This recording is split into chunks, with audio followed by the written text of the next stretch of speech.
Here's my trusty Lenovo Y70 Touch. This computer came out, I think, probably around 6 or 7, maybe 8 years ago. Of course, I got mine secondhand, and some of the keys I noticed just recently, maybe in the last month or so, stopped working. The down key definitely doesn't work, delete doesn't work. The 3 keys stopped working randomly for a little bit. I think it's working again. But bottom line is this keyboard has to be replaced. So I went online on eBay, got myself a replacement, and it matches up exactly. All the keys on the edges, you'll see there's a red edge. It matches the original, which is very cool.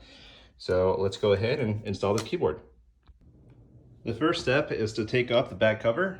You flip it over, you close the laptop, and you take off these screws.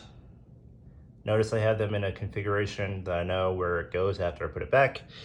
And here you have all the guts. So now we're going to take out the drive, we're going to take out the motherboard, and get to the keyboard, which is all the way under all of this stuff. A good rule of thumb when you're repairing anything, especially something as intricate as a computer, is to take a photo that you can refer to later on when you're reassembling that computer. And this is a photo that I took of the laptop. I referred back to it probably 5 or 6 times during the reassembly process. So very important step. All right, now we've removed the RAM, we've removed the motherboard, which is there. We've removed the fans, pretty much everything. The one thing I would tell you though is this LCD cable, it's not a pull-out cable, it's a pull-up cable. If you can see that bracket right there on the top. You pull it right up, you don't pull it across, you don't pull it out, you pull it just up away from the motherboard. I almost broke that taking it out, so just a lesson learned. For our next step, I'm trying to figure out, so if I look at the new keyboard, and look at the back of it, there are no screw holes. There are no screws. There's only these little holes, like rivets almost. And if I look on the back of the laptop, it's almost like these are plastic rivets. So let's take the tape off, and I think the existing keyboard is like riveted to this metal plate. So I don't know how I'm gonna put the new one in, but let's see how we do.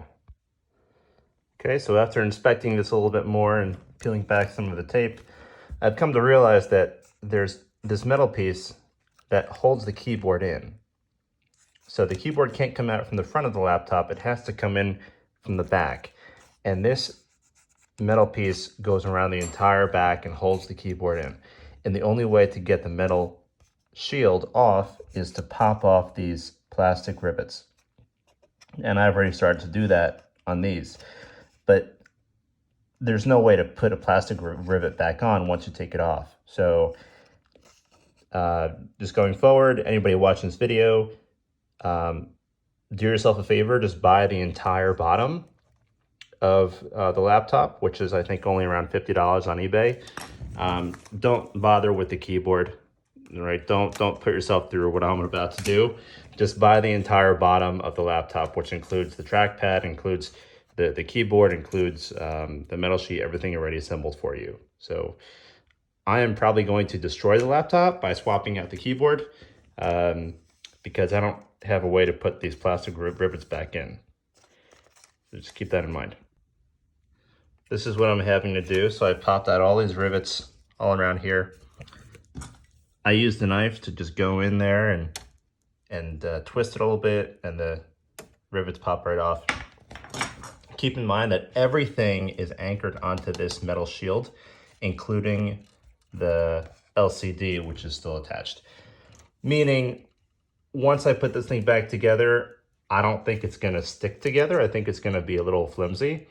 So once again, just go ahead, save yourself the trouble, buy the entire bottom assembly, and don't do what I'm doing right now.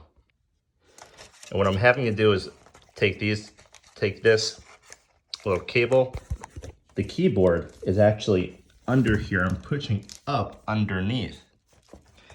Now I'm just gonna push up on this, see the keyboard moving up and down, right? The blue cable moving up and down.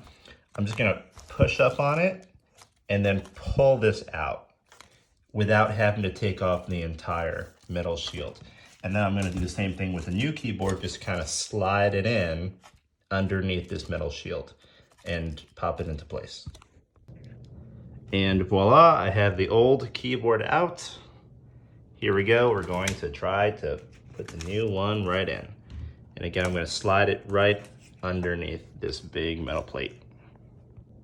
If you're curious, this is what it looks like without the keyboard.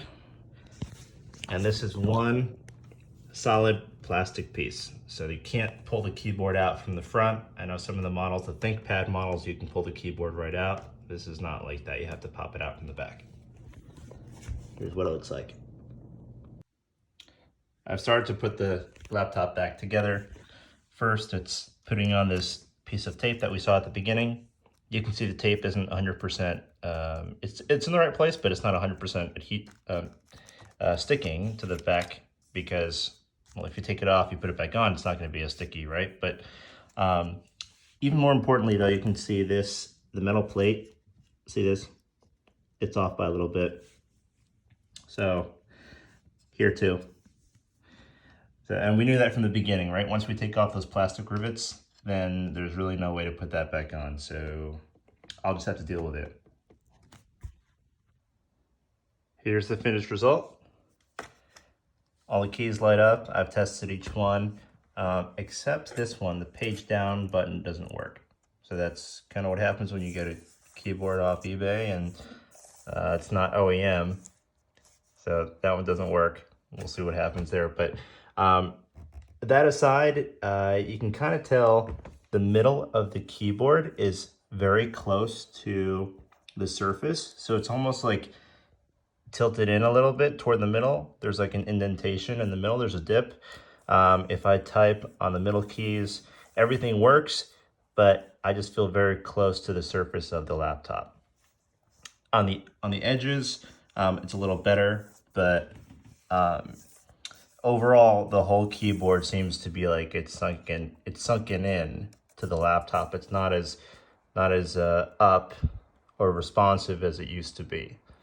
And that again is because we removed those plastic rivets and now there's a dip, there's no support from underneath from the laptop casing. So that's to be expected. Again, don't do what I did, right? Just buy the entire plastic casing on the bottom, buy the entire piece, and don't just buy the keyboard. So people selling keyboards online for, very cheap, it's probably because they know this and they're just trying to get rid of the stock they have in inventory, because this repair is basically undoable. You can't do it effectively and bring it back to like new state.